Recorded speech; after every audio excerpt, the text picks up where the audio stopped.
jërë ngeen jëf mbokk yi ñuy seetaan ci seen chaîne GTV 72 ñu ngi ci ay veille électorale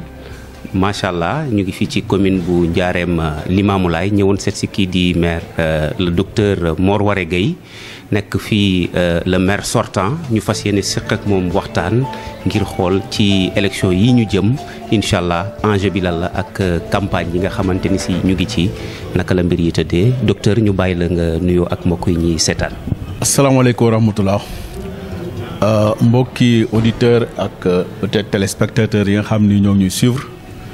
man la docteur Mor Waré Gueye maire de la commune de Ndiarème Limamoulaye. Candidat de la coalition Benno Bokk Yaakaar aux élections municipales départementales et municipales du 23 janvier 2022 maa leen di nuyu di leen sant di fas yéene am ak yéen jotaay ci kanam tuuti. macha allah waaw gis nañ ñu ngi ci en pleine campagne fu ñu tourné ku ci nekk gis nañ enjeu bi tey lan nga ban bilan nga mën a def diggante campagne bi mu tàmbalee ak tey. waaw jërëjëf balaa ñoo ngi ci campagne bi ma wax tuuti ñuy déglu mbaa ñi ñuy topp man maay kan man maay le docteur Mor Waré Gueye ci sama wàllu tàggatu sama wàllu njàng yàlla dimbali na ma ba jàng ba ma am doctorat d'état ci science pastorale ak maanaam jëm ci wàllu càmm ak jëm ci wàllu mbay yàlla dimbaliwaat na ma aussi tamit ba ma am diplôme yu kawe ci li nga xam ni mooy ci ni ñuy lijjantee koom maanaam ci wàllu économie particulièrement ci ñaari domaines yu fës mooy politique économique ak analyse économique ak ci wàllu économie et stratégie des entreprises. bii ma jànge ko doctorat bi université de Dakar laa ko amee ci école bu ñuy wax école interétat des sciences de médecine vétérinaire. économie bi aussi tamit lii maa ngi ko defee fii ci université de Dakar FASEC beneen bi maa ngi ko defee ci université Pierre Mendès France Grenoble 2.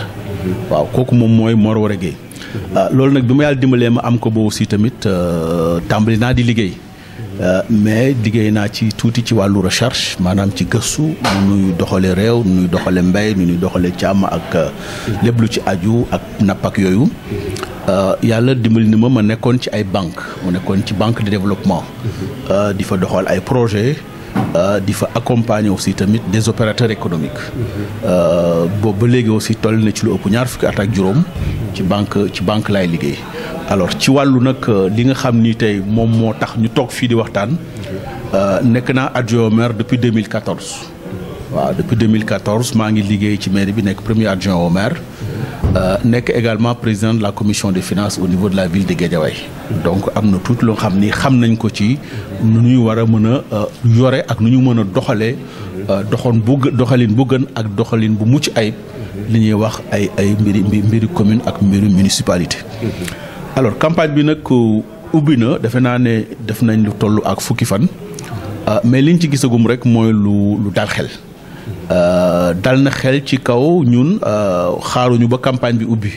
ñu doog a dem ci nit ñi matoon na lu mat ñetti ay bis ñu ngi doon dox di dem ci nit yi di xool ñi nga xam ni ñoom lañ tuddee ay personnes ressources di waxtaan ak ñoom di xool aussi tamit foo xam ne suñu tur eggu fa woon wala jàppoon nañ ñu sax suñu tur eggu fa ñu dem di waxtaan ak ñoom pour xamale leen ak candidat bi xamal leen effectivement également ak suñu programme di leen xamale aussi tamit ak enjeu yi wax nga ko léegi. parce que enjeu yu am solo la élection yi li nga xam ne nii il faudrait que ñun la coalition présidentielle ñu def suñu kéem kattan pour gagner ko. parce que gagner ko benn ñi nga xam ni ñoom lañ jàkkaar lool dañ ko bëgg a def premier tour présidentiel ci li ñuy waxee gagner ko aussi tamit ndaxte aussi tamit buñ ci paree. dañoo war a song li ñuy wax ay élection député ay élection législative loolu yëpp boo ko xoolee day jaadu compte tenu programme bi nga xam ne ni coalition présidentielle am na ko jëmale ko 2035 dafay jaadu collectivité yi nga xam ne nii ñoom ñoo war a ànd le président de la république ci programme am bu mag boobu le PSE ñu teg fa ay cadre yu wér ay cadre coalition Benno Bokk Yaakaar ñu mën a arrimer seen i plan mën a arrimer seen i programme au grand plan Sénégal émergent. macha allah li nga wax léegi ci sa parcours gis nañ ni parcours la boo xam ni vraiment bëri na parcours bu riche la daal. te ginnaaw loolu bien vrai que da nga remplacer fii benn maire bu bay di sëy yàlla na ko yàlla yërëm. mais boobu ba léegi yaa ngi fii ak moom daanaka. tey ci à travers ci connaissance yi nga am ak expérience bi nga am ban levier nga jàpp ni tey moo war a faire bouger peut-être la commune. waaw levier bi war a bouger la commune jafewul ci koo xam ne nii nekk na fii ci juróom-ñaari at li ma jàpp daal ne mooy que ne il faut ñu xoolaat les infrastructures de base le réseau infrastructurel foo ko natt rek manqué bu wér. boo xoolee classe yi doyul am na xale yoo xam ni toll nañ ci war a jàng te jànguñu moo xam li ko dalee ci jardin d'enfants yi la wala case des tout-petits ba ci lycée yi foofu yëpp il faut que ñu defaraat ko. léegi kon fan ngay teg tey ci côté bilan peut-être Aliou Sall comme ni ñu gisee liggéey bu am solo bi muy liggéey ci côté éducation. bien vrai que lycée yi compétence su ville la mais daara yi nga xam ne ni moom mooy école élémentaire yi dafa laaj defaraat bu baax a baax parce que ñoom ñoo nekk ni ma ko mën a waxee ñoom ñooy fournir ñu ay élèves le secondaire. donc foofu bu ñu fa amul lu doy rek amuñu fa qualité lële du mën a dox. kon foofu laaj nañu defaraat ko bu baax. boo jëlee tamit infrastructure marchande aussi tamit gis nga suñu marché yi. te bu fekkoon ne commune dafa war a dafa nekk koo xam ne nii dafay dund. mën nañ ne li ci ëpp mi ngi koy nampé ci marché yi. kon marché il faut ñu defaraat ko bu baax a baax organiser commerce de proximité bi. pour que ñu mën a am suffisamment de ressources. yu nga xam ni commune bi daf ko fay tirer. boo xoolee également au plan sanitaire des na. mais globalement boo apprécier bilan commune bi mënuloo ko apprécier te boolewoo ci bilan bi nga xam ni mooy bilan ville bi. et à ce niveau-là damay profiter pour saluer réalisation du maire de la ville Aliou Sall. def na liggéey bu mag a aujourd'hui boo xoolee njàngale mi nga xam ni moom moo diggu doomu. véritablement def na ci lim ci waroon def lu bare.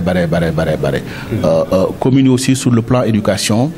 en fonction moyens yi nga xam ni effectivement disposé woon nañ ko accompagner nañ également. Depuis la case des tout-petits même parfois même au niveau secondaire accompagner nañ bu baax a baax disons la communauté éducative d'une manière générale. acteurs culturels yi nekk ci commune bi loo fas yéene ak ñoom. waaw acteurs culturels yi souvent dañuy jàpp ne la culture c'est un peu le parent pauvre des compétences qui sont transférées. li ñu fas yéene ak ñoom mooy d'abord mooy le premier levier li ma la waxoon gën leen associer dans la gouvernance xool également li nga xam ni ñoom ñoo ko moom. tout ce qui est infrastructure culturelle ñu fexe nu leen associer impliquer leen dans la gestion ba pare nag culture moom souvent mën nga indi ce programme mais le meilleur programme mooy c'est le programme co-construit ànd ak ñoom véritablement tabax programme. loolu moom mooy li nga xam ni moom moo leen di gën a ci la ñuy gën a gis seen bopp ci la ñuy gën a doxal ci lañ koy gën a doxal également mais li wér te wér daal déjà bëgg nañ une animation culturelle à tous les niveaux véritablement ñu am un agenda culturel bu leer a leer identifier tous les acteurs culturels quel que soit secteur bi ñuy jógee véritablement pour mën di am des forats am des forums yu nga xam ne ni régulièrement dañ koy tenir pour mën a identifier seeni principales préoccupations pour mën ko indil ay solutions. tey bu yàlla defee nga nekk maire le 24 janvier ñu ne yow la ñu tabat fii lan mooy doon sa jéego bu njëkk. waaw xam nga comme kër gi ñun duñ fi gan dañuy continuer doxal rek. waaw parce que déjà xaaruñu pour doon maire pour élaborer un programme boobu si biñ ko élaborer xaaruñu pour toogaat fi pour doxal ko. déjà am na luñ ci tàmbali di commencer jukki. loolu la ñuy continuer wéyal ko mais problème bi nga xam ni moom a gën a tenir à cœur. mooy que foo tourner ci commune bi. da ngay gis des groupements de femmes. ñu soit tantôt buñ organiser nañu gaa mais tantôt formaliser wuñ tantôt formons les zones mais li nga xam ni mooy gën a njëkk jéego bi xool ñooñu ñëpp noo leen mën a cartographier ba xool naka nga leen mën a accompagner ci seen i besoins parce que booy xool sur le plan économique elles sont pas très bien fortunées te amuñu les garanties nécessaires pour accéder à des financements conséquents au niveau des établissements financiers. Avec les jeunes. waaw kon foofu mooy famille ak jeunes yi rek daanaka ñoo bokk problématique parce que jeunes yi aussi c'est un problème de chômage. Aujourd'hui, c'est extrêmement difficile de trouver à chaque jeune un emploi salarié, mais il est par contre possible de permettre à chaque jeune de mettre en place une entreprise. Même pour une entreprise individuelle là, et maintenant de l'accompagner avec un financement conséquent pour que également ñoom it ñu mën a gis seen bopp ci le plan Sénégal émergent bi nga xam ne nii le président mi ngi koy dérouler depuis bientôt 6 ans. Donc daal pour tënk daal li ma jàpp daal que ne pour résoudre ces problématiques c'est cette lancinante question pour apporter une réponse locale. Il faudrait que ñu mën a mettre en place à court terme, à moyen terme, un crédit municipal pour accompagner véritablement et les jeunes et les femmes pour orienter davantage, disons, l'économie locale vers l'entrepreneuriat. Ban particularité nga am yow boo xam ni légitime na pour nga mën a toogaat fii wala boo ëppalee yeneen candidats yi. waaw loolu moom président Macky Sall wane na ko defe naa ne boo ko fondé ci cursus académique bi véritablement gisaguma daal cursus boobu ci ñi nga xam ne nii porté nañ candidat loolu muy benn boo xoolee aussi tamit l'itinéraire professionnel également un cadre de banque qui a fait 28 ans d'expérience qui a fait les 2 plus grandes banques de développement de la place souvent même de la sous-région kooku je pense que ne di accompagner des activités de développement un consultant je pense qu'également cet itinéraire là on peut en chercher mais on ne trouve pas dans le landerneau de ces candidats-là. Et l'aspect politique maintenant, depuis 2014, nous sommes premiers adjoints au maire,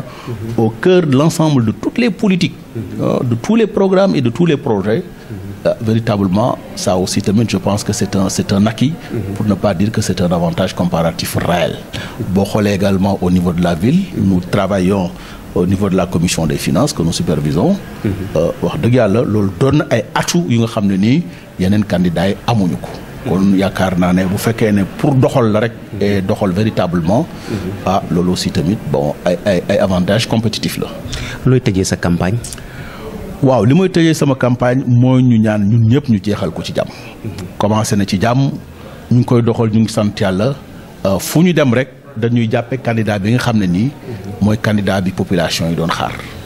kon loolu dafa dal xel déjà kon li ci des rek moom mooy bañ a naagu bañ a dormir sur les lauriers comme ni ñu koy waxee continuer dem ci fi nga xam ni demaguñ fa